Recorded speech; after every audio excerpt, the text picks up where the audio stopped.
Shalom,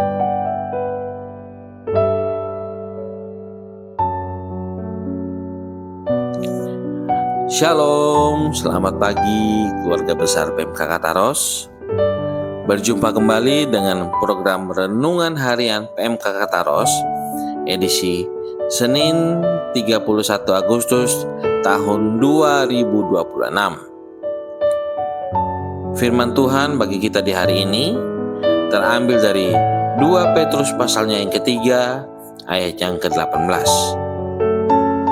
Beginilah firman Tuhan.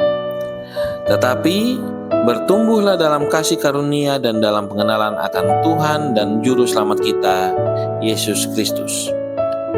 Baginya kemuliaan sekarang dan sampai selama-lamanya.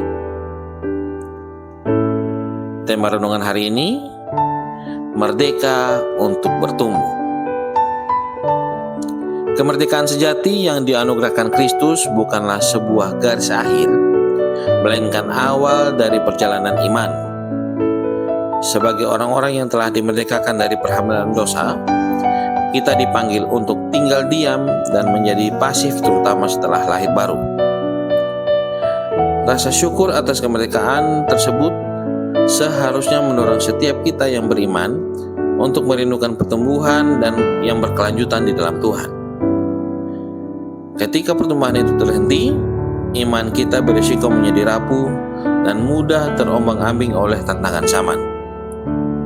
Oleh karena itu, memelihara kemerdekaan berarti terus membukakan diri bagi karya Roh Kudus setiap hari. Karena itu, hidup Kristen yang merdeka atau bebas melahirkan kesetiaan yang makin teguh. Surat 2 Petrus ditulis dalam konteks jemaat mula-mula yang sedang menghadapi ancaman pengajar sesat dan bahaya kemerosotan moral. Rasul Petrus menutup nasihatnya dalam pasal 3 ayat 18 dengan sebuah perintah imperatif. Bertumbuhlah dalam kasih karunia dan dalam pengenalan akan Tuhan dan Juru Selamat kita, Yesus Kristus.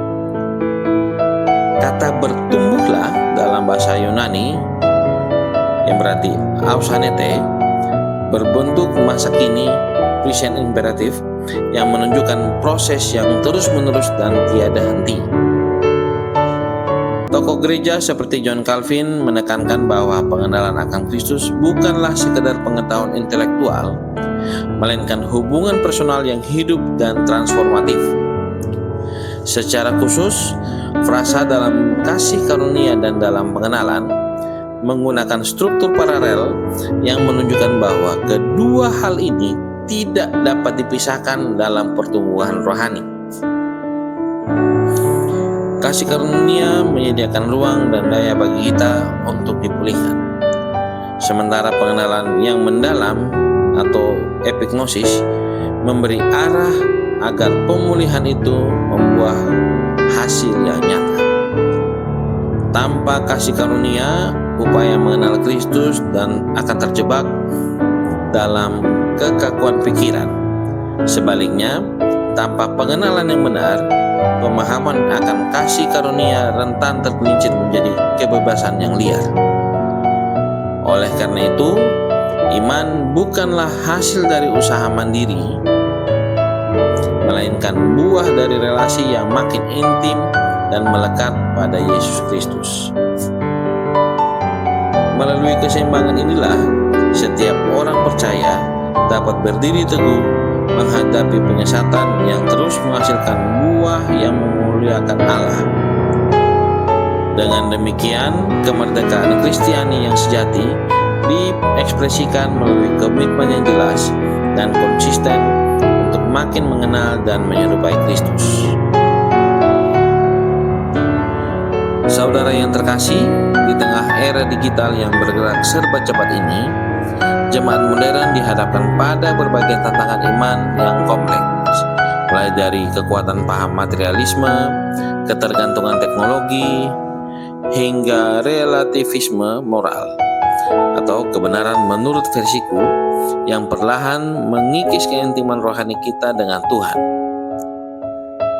Banyak juga orang percaya terjebak dalam rutinitas keagamaan yang dangkal tanpa pernah sungguh-sungguh mengalami pembaruan akal budi, sehingga mudah goyah ketika diperhadapkan pada krisis atau tekanan zaman. Oleh karena itu, dalam kehidupan praktis sehari-hari, bertumbuh dalam pengenalan akan Kristus nyata melalui disiplin rohani yang konsisten, seperti persekutuan dengan firman, doa, dan integritas dalam bertindak. Kemerdekaan yang telah kita terima bukan alasan untuk hidup sembrono, melainkan panggilan untuk mendedikasikan seluruh area hidup kita bagi kemuliaannya. Ketika dunia menawarkan kebebasan semu yang berujung pada perhambaan baru, orang percaya yang setia memilih melangkah lebih dekat kepada Kristus setiap hari. Marilah kita berkomitmen meninggalkan tabiat lama dan mengizinkan Kristus membentuk karakter kita. Kiranya hidup yang telah dimerdekakan ini terus berbuah manis dalam kesetiaan dari sekarang sampai selama-lamanya. Demikianlah firman Tuhan pada hari ini. Tuhan Yesus memberkati kita semua. Shalom.